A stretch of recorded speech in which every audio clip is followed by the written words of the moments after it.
আসসালামু আলাইকুম সবাইকে।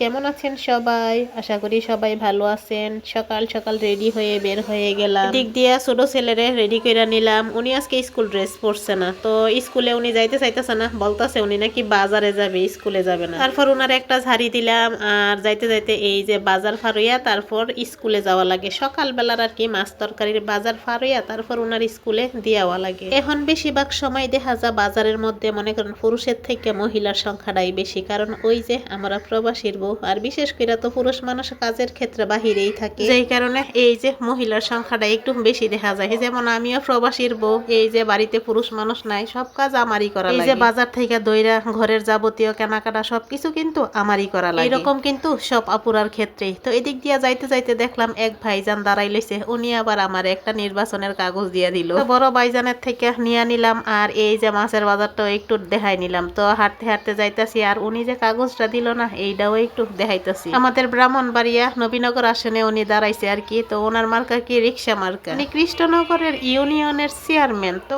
আমি আইসা পড়লাম স্কুলে, আর আইসা কিন্তু এই যে আমার ফুল দোকান থেকে আওয়ার সময় একটা মজা নিয়ে আইছে, আর ওই মজাটা আমি ওইখানে ভিডিও করতে পারি নাই। এমনিতেই অনেক ভিডিও করছে, আর মানুষ আমার দিকে শুধু তাকাই লইছে, আমার দিকে না, আমার মোবাইলের দিকে। তাও আমি মোবাইলটা মাঝখানে রাখছি যাতে কেউ না বুঝে। আমি কেটে জানি বাহিরে ভিডিও করতে পারি না, কিরকম যে আমার কাছে একটু কিরকম যে লাগে আর কি। তো এই যে বাচ্চারাও কি খেলাধুলা শুরু করলো, ওনারা ছোট, আমাদের কাজই তো এখন খেলাধুলা করা। তো আমি আইসা রয়েছি স্কুলে, এখনো ক্লাসের মধ্যে এখনো ম্যাম গেছেন আর কি। তো আমি দাঁড়াই লইলাম, আরো অনেক গার্জিয়ান এখানে বৈশা রয়েছে, আর আরো মনে করেন ছাত্রীরা, তারপরে স্কুলের টিচার, তারা এখনো আসছে না। তো যতক্ষণ না ক্লাসে ম্যাম যাইবো ততক্ষণ আমি এইখানেই দাঁড়াই থাকি আর কি। এটা আমার প্রতিদিনের কাজ। তো যখন দেখবো যে ক্লাসের মধ্যে ম্যাম ঢুকে গেছে, তখন আমি আর এখানে দাঁড়াই থাকবো না, সাথে সাথে বাসায় চলে যাবো। তো এদিকে একজন ম্যাম এখন আবার আসছে। তো ইয়ামিন মিয়ার ক্লাসে দেখলাম ম্যাম ঢুকছে, দেখার সাথে সাথে আমিও বাসায় এসে পড়ছি। আর যাওয়ার সময় এই যে মাংস খুইলা রাইখা গেছিলাম, দেখি খুইলা গেছে, আর এইগুলারেও আমি সুন্দর করে ধুইয়া পরিষ্কার করে দিক দিয়ে রাইখা দিছি। আর এইটা ছিল দেশি মুরগি, আমাদের বাড়ি থেকে আসার সময় আমি নিয়ে আইছিলাম আরেকজনের কাছ থেকে আর কি, উনি বিক্রি করছিল। তো ওনার থেকে আমি 2টা মুরগি কিনা নিয়ে আইছিলাম, আর ওইটাই আজকে একটা ভিজাইছি, আর আরেকটা ফ্রিজে রয়েছে। তো এই দিক দিয়ে চলেন এবার রান্না বসানো যাক। যত জলদি রান্না করা যা ততই ঝটফট কাজ শেষ হয়ে যায়। আমি কিন্তু এই দিক দিয়া ঝটফট পেঁয়াজটা একটু ভাজা নিছি, আর নিয়া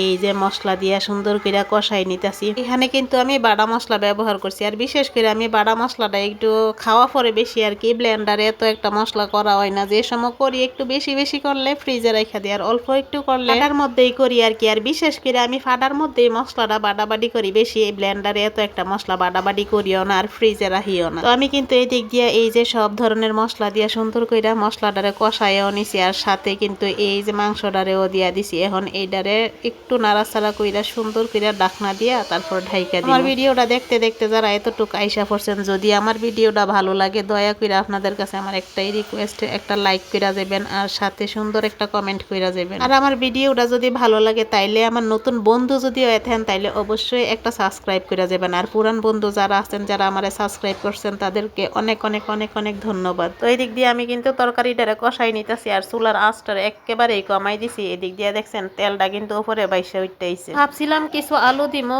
পরে ভাবলাম যে না, আজকে আলু দিয়ে রান্না করতাম না, আজকে এমনিতেই খালি খালি রান্না করি। এইভাবে খাওয়ার মজাই আলাদা, আর আলু দিয়ে খাওয়ার মজাই আলাদা। এই দিক দিয়ে কিন্তু তরকারিটা কষানো হয়ে গেছে, যেই কারণে আমি পানিও দিয়া দিলাম। আর পানি কিন্তু বেশি দিতাম না, অল্প পরিমাণ পানি এদিক দিয়ে দিছি। দেখলাম লবণ হয়েছে নি, পরে দেখলাম যে না, লবণ ঠিকই আছে। এই দিক দিয়ে আমি আবারও নাইরা দিতেছি। আর আমার একটা অভ্যাস কি জানেন, যতক্ষণ না মনে করেন কড়াইয়ের মধ্যে তরকারি ভাত যেইটাই থাকবো ওইটারে যে এত পরিমাণ নাড়তে পারি। তো এই দিক দিয়ে কিন্তু ডাকনা দিয়া ডাইকা দিলাম, আবার ডাকনা উড়াইও নিলাম। ওইটার দেখানো হয়েছে না, কয়েক টুকরা কাঁচা মরিচও দিয়া দিলাম। শুকনা মরিচ গুঁড়াটা একটু কমিয়ে দিছি, যদি শুকনা মরিচ গুঁড়াটা বেশি দেয় তাইলে ইয়ামিন মিয়া তাইবা মনি ওনারা আবার খাইতে পারে না, যেই কারণে মরিচ গুঁড়াটা আমি একটু কমই ব্যবহার করি। এখন ডাকনা দিয়া আবারও ডাইখা দিব, যখন পানিটা শুকাই যাইব তখন আবার ডাকনাটা উড়াই নিব। আর আমার রান্নাটা কিন্তু এদিক দিয়া প্রায় শেষ পর্যায়ে, অনেকটা পরিমাণ কিন্তু ঝোল শুকাই গেছে, এখন শুধু তেলটাই উপরে ভাইসা আইছে। তো আমার ভিডিওটা কিরকম লাগছে অবশ্যই সবাই কমেন্ট কইরা বলবেন। আজকের মতন এখানেই শেষ করতেছি, ভালো থাকবেন সবাই, আল্লাহ হাফিজ।